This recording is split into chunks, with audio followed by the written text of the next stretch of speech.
When we last left the orphans, where were they? Sasha? They were in Justice Strauss Library. They were in Justice Strauss's library. And what were they looking up? Jackson? How to find they're looking through books to try to find out I forget his name. Olaf? Count Olaf's way to get their money. Yes, they were looking at books about inheritance to find out how Count Olaf was trying to get their money. Kelly? Yeah, I'm beginning. Okay. Klaus stayed up all night reading, which was normally something he loved to do. Back when his parents were alive, Klaus used to take a flashlight to bed with him and hide under the covers, reading until he couldn't keep his eyes open. Some mornings his father would come into Klaus's room to wake him up and find him asleep, still clutching his flashlight in one hand and his book in the other. But on this particular night, of course, the circumstances were much different. Klaus stood by the window, squinting as he read his small book by the moonlight that trickled into his room. He occasionally glanced at his sisters. Violet was sleeping fitfully, a word here which means with much tossing and turning, on the lumpy bed. And Sunny had wormed her way into a pile of curtains, so that she looked just like a small pile of cloth. Klaus had not told his siblings about the book, because he didn't want to give them false hope. He wasn't sure the book would help them out of their dilemma. The book was long and difficult to read, and Klaus became more and more tired as the night wore on. Occasionally his eyes would close. He found himself reading the same sentence over and over. He found himself reading the same sentence over and over. He found himself reading the same sentence over and over. But then he would remember the way the hook hands of Count Olaf's associates had glinted in the library, and would imagine them tearing into his flesh, and he would wake right up and continue reading. He found a small scrap of paper and tore it into strips, which he used to mark significant parts of his book. By the time the light outside grew gray with the approaching dawn, Klaus had found all he needed to know. His hopes rose along with the sun. Finally, when the first few birds began to sing, Klaus tiptoed to the door of the bedroom and eased it open quietly, careful not to wake the restless Sunny or Violet, who were still hidden in the pile of curtains. Then he went to the kitchen and sat and waited for Count Olaf. He didn't have to wait long before he heard Olaf tromping down the tower stairs. When Count Olaf walked into the kitchen, he saw Klaus sitting at the table and smirked, a word here which means smiled in an unfriendly and phony way. "Hello, orphan," he said. "You're up early." Klaus's heart was beating fast, but he felt calm on the outside, as if he had a layer of invisible armor. "I've been up all night," he said, "reading this book." He put the book out on the table so Olaf could see it. "It's called Nuptial Law," Klaus said, "and I learned many interesting things while I was reading it." Count Olaf had taken out a bottle of wine to pour himself some breakfast, but when he saw the book, he stopped and sat down. "The word nuptial," Klaus said, "means relating to marriage." "I know what the word means," Count Olaf growled. "Where did you get that book?" "From Justice Strauss's library," Klaus said, "but that's not important. What's important is that I have found out your plan."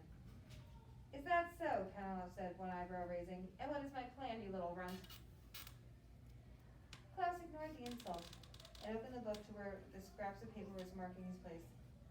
"The laws of marriage in this community are very simple," he read out loud. "The requirements are as follows. In the presence of a judge, a statement of I do by both the bride and the groom, and the signing of an explanatory document in the bride's own hand."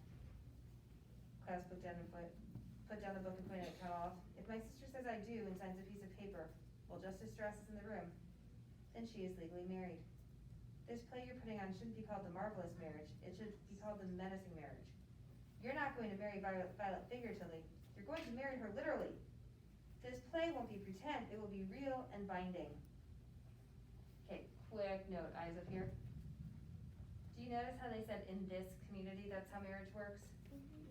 That's not really how marriage works.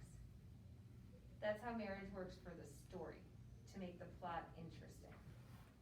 All the details we're about to hear about a marriage are not actually real. Plus, Okay. you can't get married till you're 18. Right. But everything the author writes says in this community.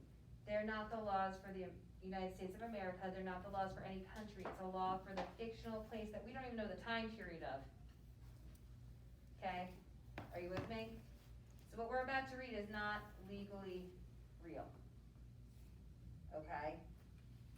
Are you with me, Vanessa? Count Olaf laughed a rough, forced laugh. Your sister isn't old enough to get married.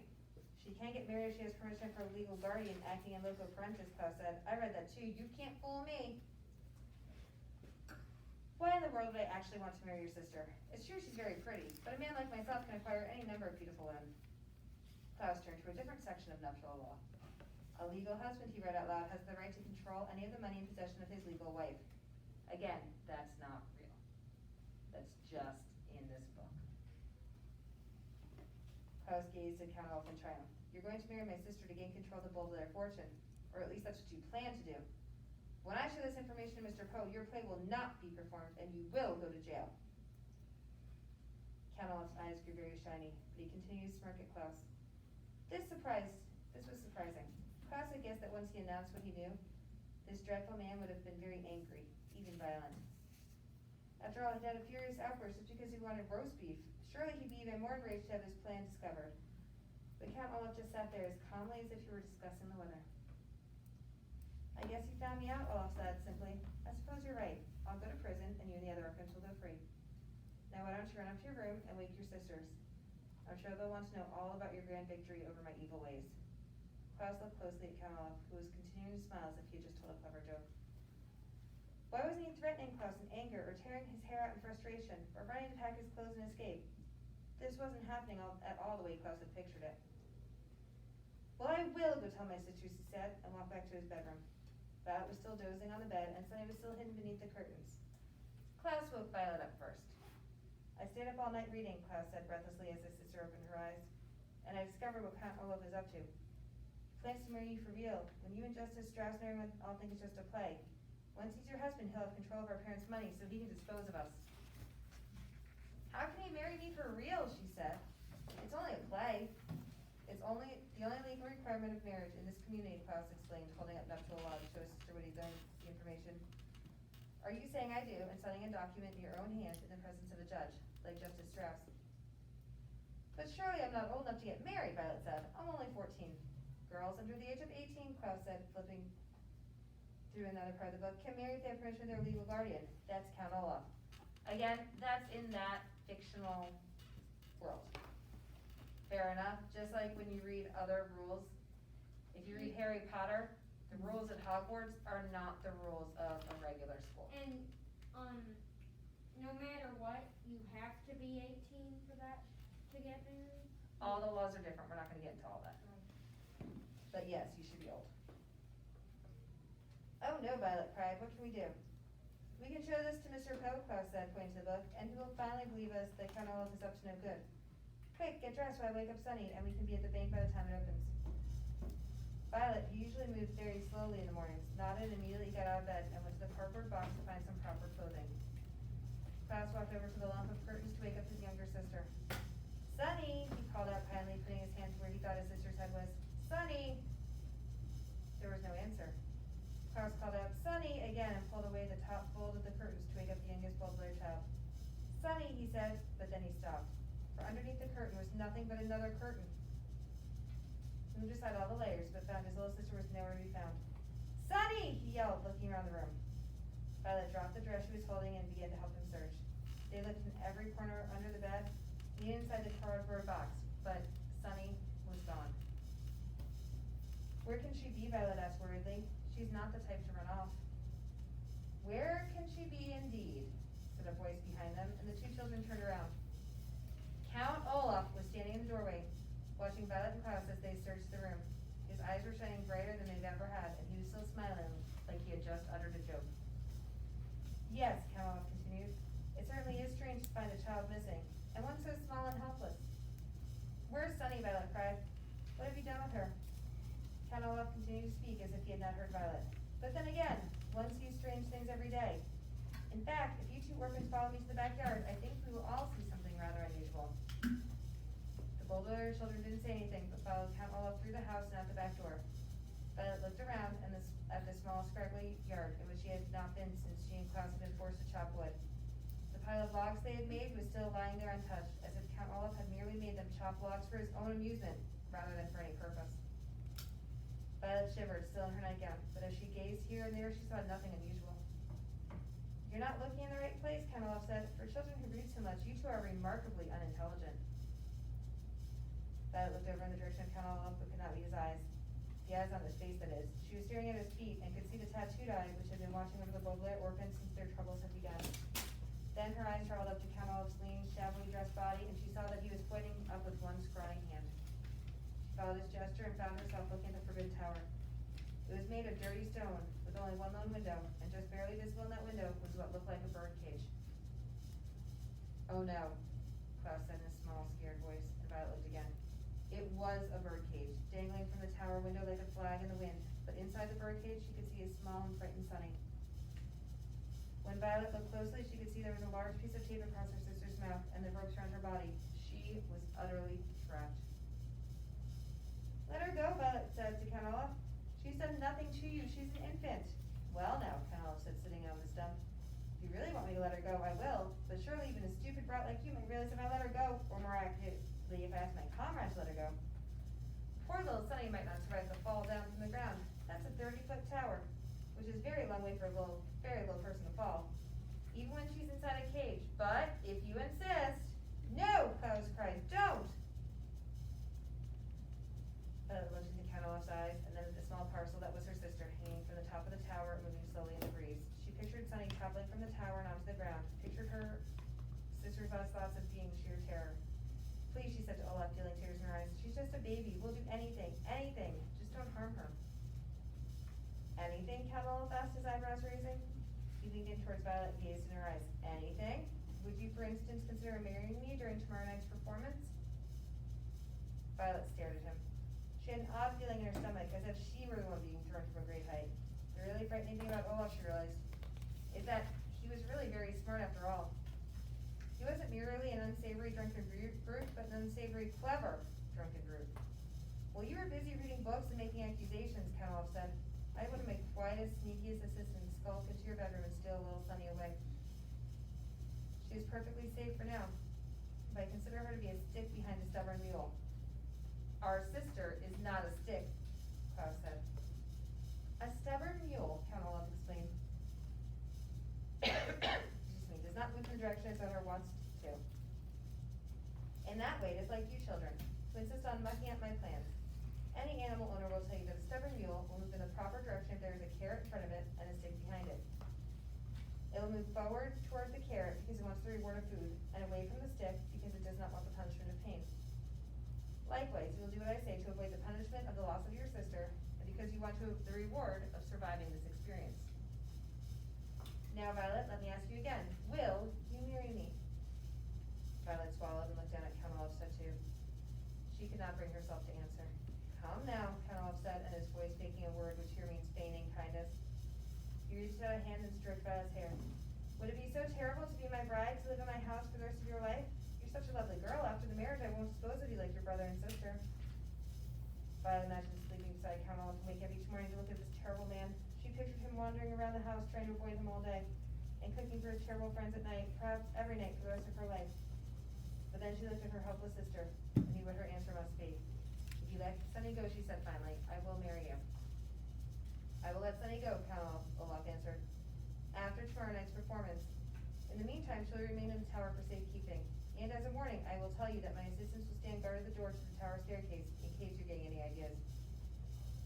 You're a terrible man, Klaus spat out, but Count Olaf merely smiled again. I may be a terrible man, Count Olaf said, but I've been able to concoct a foolproof way of getting your fortune, which is more than you've been able to do. With that, he began to stride toward the house.